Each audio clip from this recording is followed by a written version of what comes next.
So I'm here with Maria today, and we're going to give Maria a fringe. After a year in and out of lockdown, I think so many people want to have a change. They're ready to embrace something a bit extreme. We're going to go for a proper fringe. Aren't we, Maria? You up for this? Okay.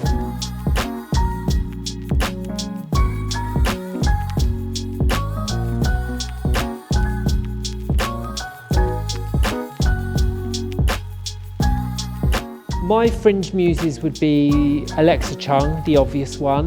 Although she doesn't have one now, she's always had like a full fringe or a grown-out fringe, and it's become quite a statement. Claudia Winkleman is probably one of my boldest fringe muses, and she really owns that kind of blunt fringe that sits in your eyes. Daisy Edgar-Jones, really classic cool girl fringe. My favourite fringe icon of all time would be Audrey Hepburn, Breakfast at Tiffany's. Let's give you a really nice blunt fringe, and what I'm going to do is, it's going to be one of those fringes that kind of slightly round at the sides. It's going to beautifully blend at the side, be a bit kind of Bardot-y. So the fringe really does become part of the overall haircut, and it all flows and it's seamless. Hair references are really important. There's often this myth that, oh, I shouldn't really bring a picture in. Bring pictures, show us your clipboard on Instagram, you know, bring images of what you like. There's many different types of fringes. You've got your kind of really blunt fringe that's just kind of quite boxy and fashiony. Then there'd be a Bardot-y sort of fringe, which is what I did today, which is quite blunt, but then it's softer at the sides and rounder and just blends with the rest of the hair.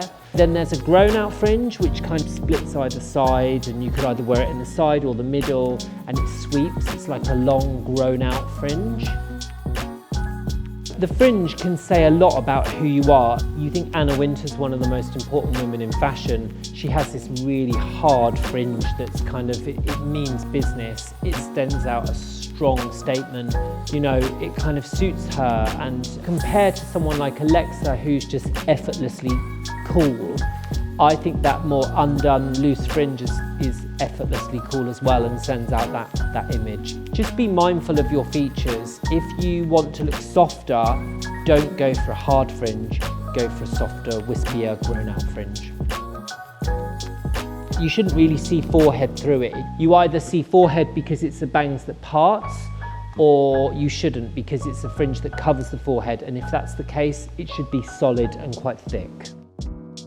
I'm going to go with a really nice length. It's always good to start slightly longer than you want, because you can always go a bit shorter. So I'm going to rest the hair in the bridge of the nose, my fingers in the bridge of the nose, and then I'm going to cut below in a slight rounded shape. And then what we're going to do here is blend the fringe with the rest of the hair. Your hair type has a lot to do with the fringe that would suit you best.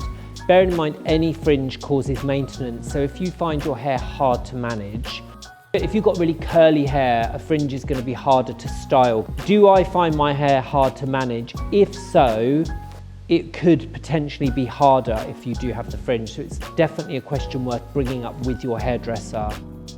What happens when you first cut a fringe? It wants to part, so over time it will be trained to go in the middle, but you'll see when I dry it now, it's going to look so much better. Now I'm just going to spray some of my volumizer through it, and then we're just going to rough dry it and blow dry it quite sleek.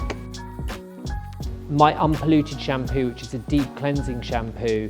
A lot of people just do a fringe wash where they'll go to the basin and literally just wash their fringe, and the Unpolluted is deep cleansing, so it will really get it clean. Or just spritz it with some dry shampoo, because there's nothing worse than a fringe that looks oily. So get it clean, keep it clean, and I think that's a really good tip.